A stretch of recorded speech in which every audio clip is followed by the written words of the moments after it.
Assalamualaikum warahmatullahi wabarakatuh. Selamat pagi. Perkenalkan, nama saya Anati Purwakanti. Saya merupakan staf pengajar bagian farmakologi di Fakultas Kedokteran dan Ilmu Kesehatan Universitas Jambi. Riwayat pendidikan saya menempuh S1 Pendidikan Dokter di Universitas Sriwijaya dan saya menyelesaikan studi saya pada tahun 2007. Kemudian dilanjutkan dengan profesi dokter juga di Universitas Sriwijaya dan saya menyelesaikan studi saya pada tahun 2009. Setelah itu, saya melanjutkan studi S2 saya, S2 Ilmu Kedokteran Dasar dan Biomedis, dengan peminatan farmakologi di Fakultas Kedokteran UGM, dan saya menyelesaikan studi saya pada tahun 2017.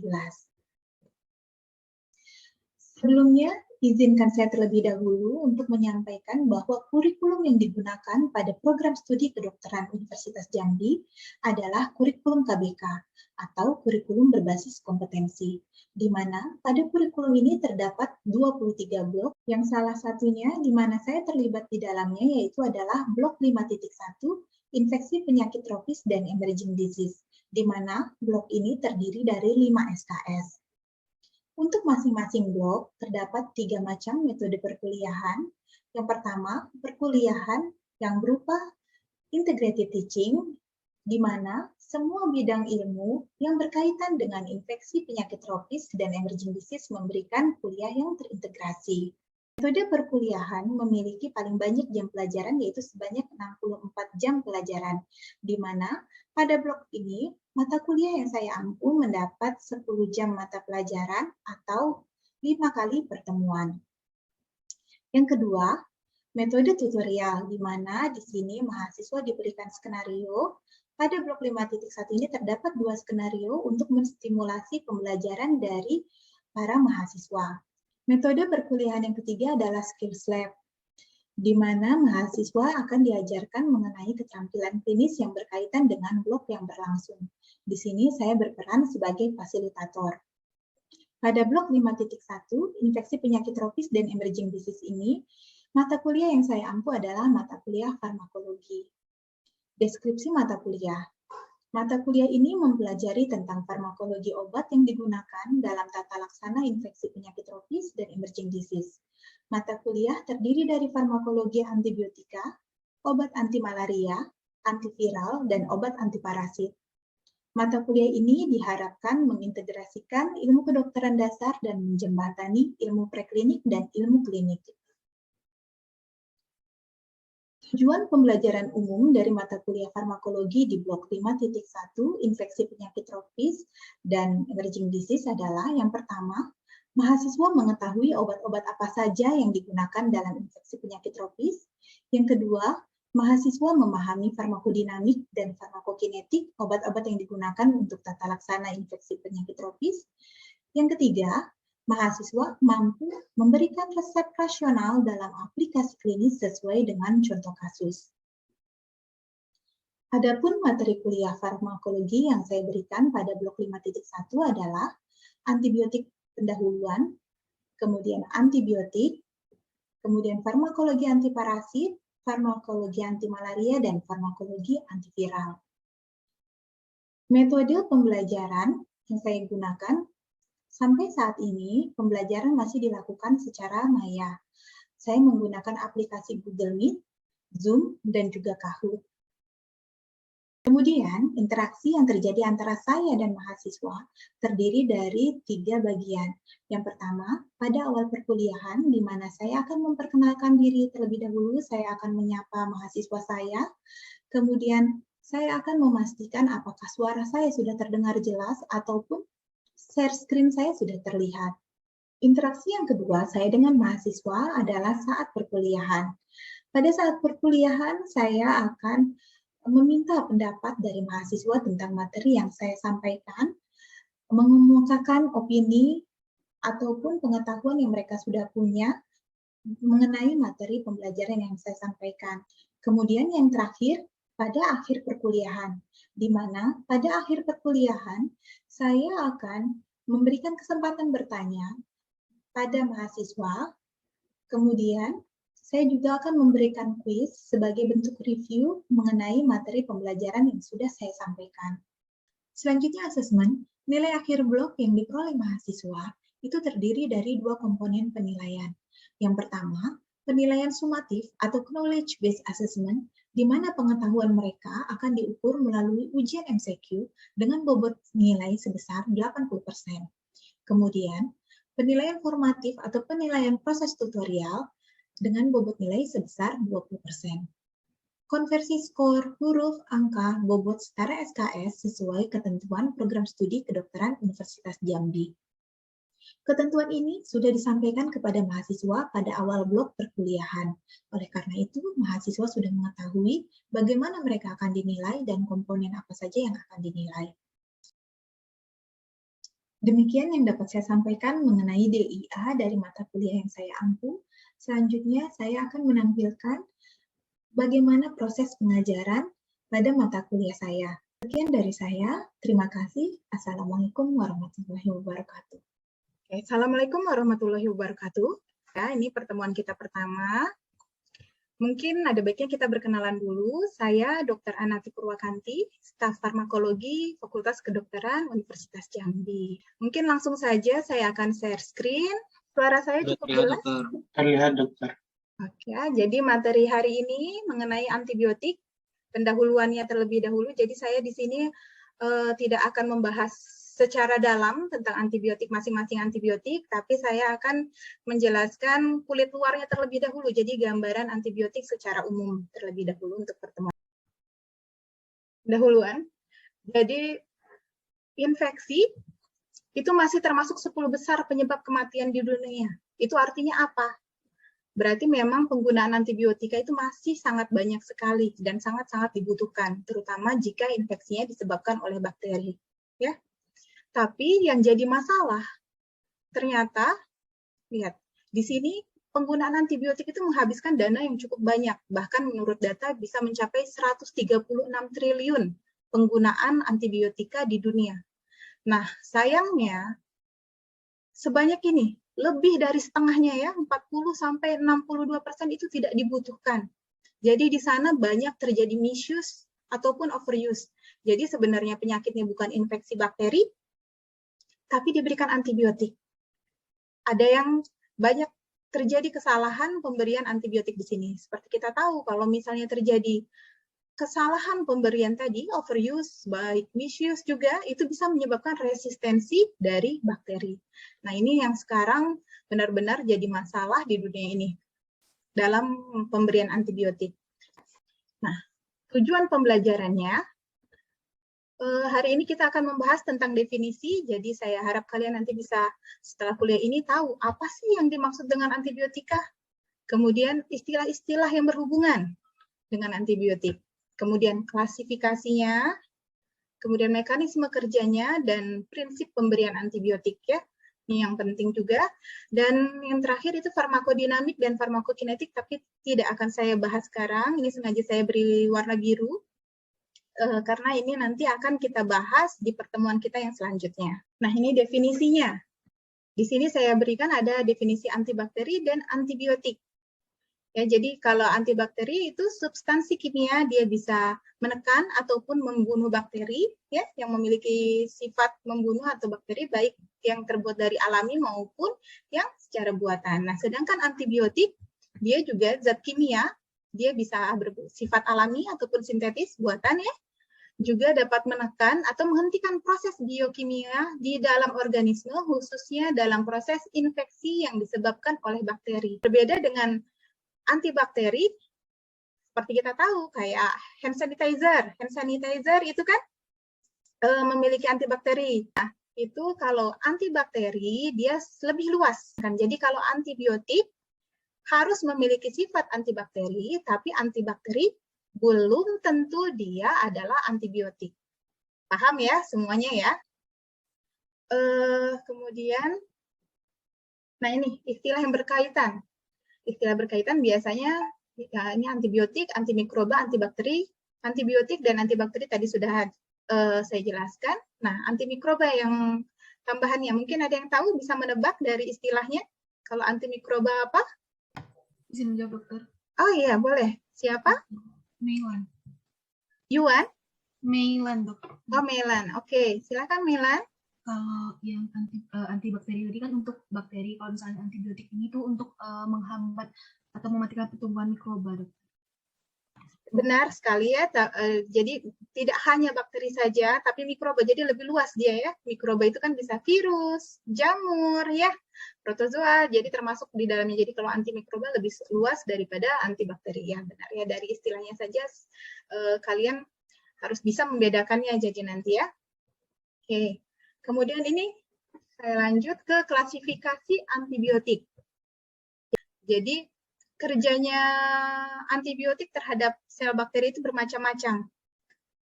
Dan itu tadi seperti saya bilang, kalau cara kerjanya itu bisa membedakan klasifikasinya.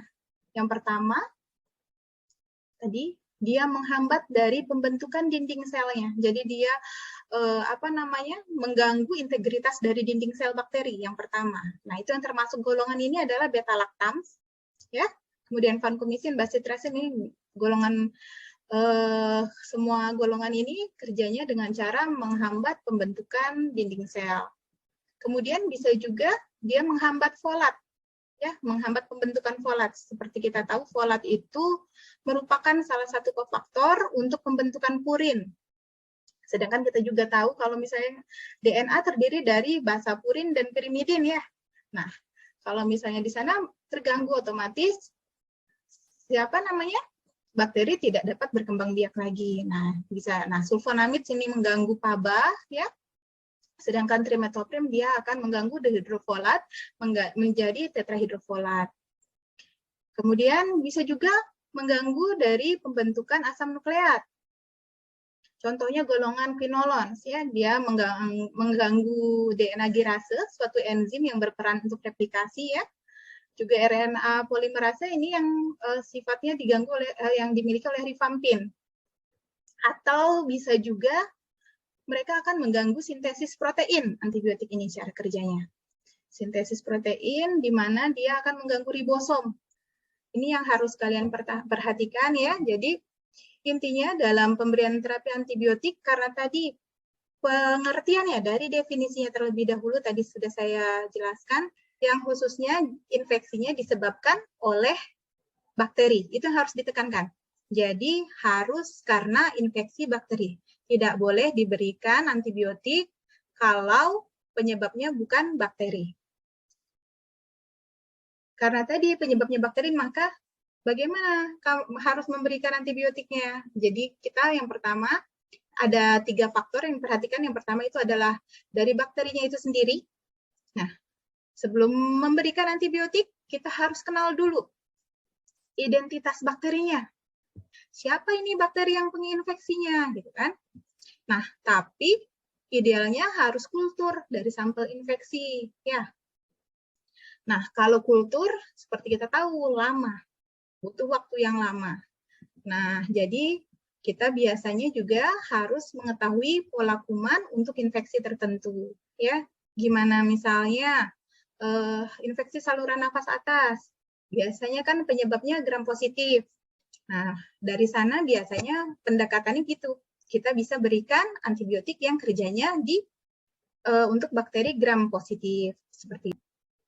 Kemudian faktor yang kedua harus diperhatikan kerentanan bakteri terhadap agen tertentu ya. Jadi ada beberapa bakteri yang sudah resisten. Ya, jadi kita harus tahu dia sensitifnya sama bakteri apa si antibiotik ini, ataupun dia sudah resisten terhadap antibiotika apa. Contohnya MRSA. MRSA itu methicillin resistant Streptococcus aureus.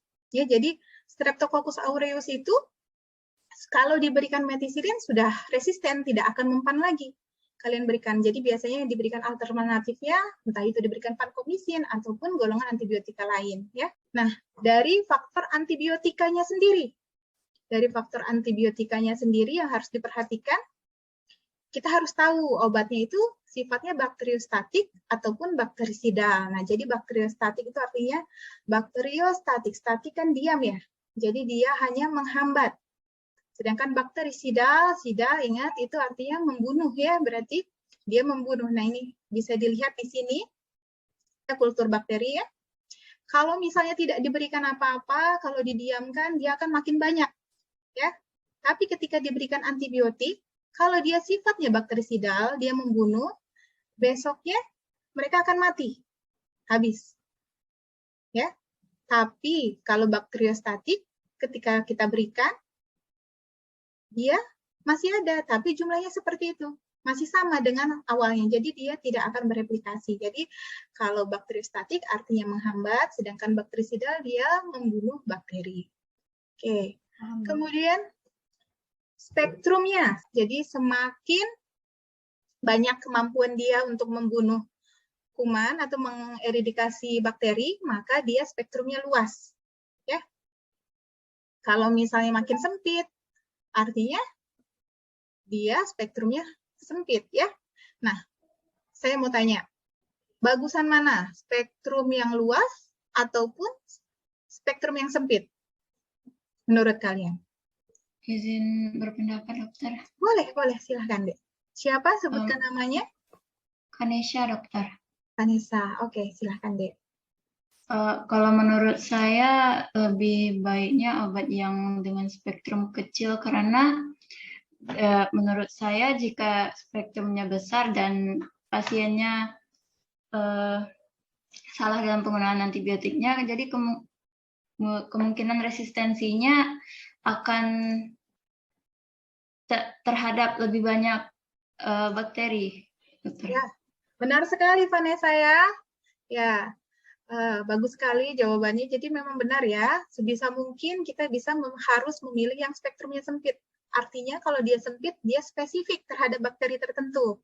Nah, kalau yang luas, bisa jadi dia membunuh organisme lain di dalam tubuh kita, bukan target terapi kita saja. Tapi bisa juga, flora normal pun kena. Ya kan? Itu untuk pertahanan tubuh kita. Nah, tapi kalau misalnya dia udah kena, bisa jadi nanti justru dia menjadi resisten, malah bisa menyebabkan superinfeksi. Memang bagusnya benar sekali jawaban Vanessa, jadi kita harus memilih yang spektrumnya sempit. Kemudian, kadar obat di tempat infeksi, faktor yang lainnya. Nah, ini jadi meliputi atme. Apa atme? Masih ingat? Absorpsi, distribusi, metabolisme, dan ekskresi. Jadi mulai dari kita mau memberikannya dalam sediaan apa, ya, rute pemberiannya, apakah kalian memberikan secara oral, kemudian apakah kalian mau memberikan secara intravena, ataupun nanti secara topikal antibiotiknya itu harus kita pertimbangkan karena kita harus memastikan apakah si antibiotik ini akan sampai, ya. Misalnya pada kita targetnya mau cairan cerebrospinal, ya. Kan di sana ada blood-brain barrier ya, ada sawar darah otak. Tidak semua antibiotika bisa menembus ke sana, hanya yang kadar kelarutannya terhadap lemak tinggi ataupun dia memiliki berat molekul yang kecil yang bisa masuk sana.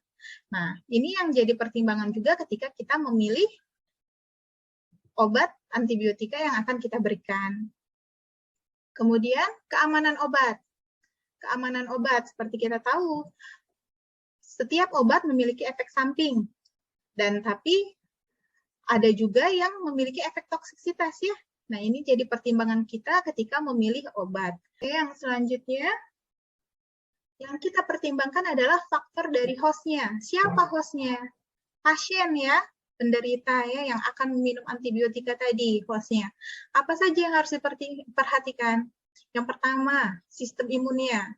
Ya, contohnya seperti HIV ya, yang mengkonsumsi imunosupresan, kemudian orang-orang yang dengan daya tahan tubuhnya lemah ya. Ini harus menjadi pertimbangan kita ketika akan memberikan obat antibiotik. Kemudian pada pasien-pasien dengan disfungsi ginjal, ini juga harus kita perhatikan karena umumnya sebagian besar obat diekskresi melalui ginjal. Kalau misalnya mengalami disfungsi ginjal, maka bisa jadi nanti terjadi akumulasi obat-obatan di dalam sana di ginjalnya. Jadi ini harus diperhatikan juga.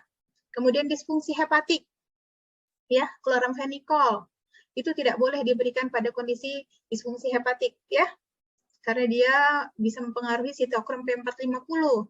Itu harus, jadi tidak bisa diberikan pada pasien-pasien dengan disfungsi hepatik. Kemudian perfusi jaringan. Perfusi jaringan dari pasien juga harus diperhatikan karena perfusi jaringan ini akan mempengaruhi kadar capaian ke jaringan, ya, kadar capaian obat tadi. Kemudian riwayat alergi. Jadi kalau misalnya hostnya, pasiennya, kalian sudah tahu dia punya alergi penisilin, jangan dikasih lagi. Kita kasih golongan, apa namanya? Golongan yang lainnya, misalnya tadi dia alergi berarti golongan beta-laktam. Jangan dikasih yang segolongan lagi beta-laktam, tapi kalian bisa pertimbangkan mungkin memberikan golongan aminoglucosida seperti itu ataupun yang lainnya. Kemudian usia. Usia terutama pada neonatus ataupun bayi, ya. Neonatus ataupun bayi ataupun pada orang-orang tua. Ya, karena umumnya mereka kalau pada bayi-bayi organnya belum siap. Sedangkan kalau pada orang tua bisa jadi sudah mengalami kemunduran fungsi. Ya, jadi ini butuh penyesuaian. Kemudian kehamilan dan laktasi. Nah, ini perhatikan. Jadi antibiotika yang bisa kalian berikan adalah yang memiliki yang termasuk dalam kategori A atau B. Kalau golongan C tidak boleh. Jika selanjutnya itu tidak boleh diberikan pada pasien yang mengalami kehamilan ataupun laktasi. Oke. Nah, ini bagaimana memilih terapi? Bagaimana memilih terapi ya? Jadi ketika memilih terapi untuk antibiotika, pilih yang paling efektif pertama. Tadi saya bilang sebisa mungkin yang paling efektif, artinya kalau misalnya kita sudah tahu ini untuk gram positif, kalian harus memberikan memang antibiotika yang kerjanya untuk gram positif. Jangan kalian sudah tahu ini untuk gram negatif, kalian berikan gram positif, yang nggak akan mati nanti bakterinya ya. Jadi kalian harus tahu dulu bakterinya apa, dan kalian bisa memilih antibiotika mana yang kerjanya sesuai dengan bakteri tersebut. Kemudian, pilih spektrumnya yang paling sempit. Ya, jadi memang kita milih yang spesifik buat bakteri tersebut. Jadi pilih yang paling sempit, kalau bisa. Kemudian pilih yang toksisitasnya rendah, jelas, karena kita tidak boleh membahayakan pasien. Ya. Jadi kita pilih yang paling aman untuk pasien. Kemudian potensi menyebabkan alerginya juga rendah, ya. Balik-balik keamanannya pasien, jadi kalian harus pilih antibiotika yang paling aman, intinya tidak menyebabkan alergi, kemungkinan alerginya rendah. Kemudian paling cost efektif. Apa itu yang dimaksud paling cost efektif? Paling murah sebisa mungkin ya. Jadi mungkin kalian pernah dengar ataupun orang tua kalian atau kalian sendiri ketika berobat suka minta, "Dok, saya kasih obat yang mahal saja deh," gitu kan. Sering seperti itu, "Dok." Padahal obat itu semuanya sama saja, mau generik maupun paten, selama kandungannya sama, itu akan sama khasiatnya, tidak akan berbeda. Malah kalau misalnya kalian berikan mahal, yang paten misalnya ya, nanti kalau kalian sudah jadi dokter, misalnya saat kalian mau meresepkan ciprofloxacin. Ciprofloxacin itu kalau generik hanya 20.000 satu keping. Ya. Umumnya ciprofloxacin itu diberikan 2 kali sehari, 2 kali 500 mg selama 7 hari. Itu artinya kalian harus memberikan 14 tablet kan resepnya?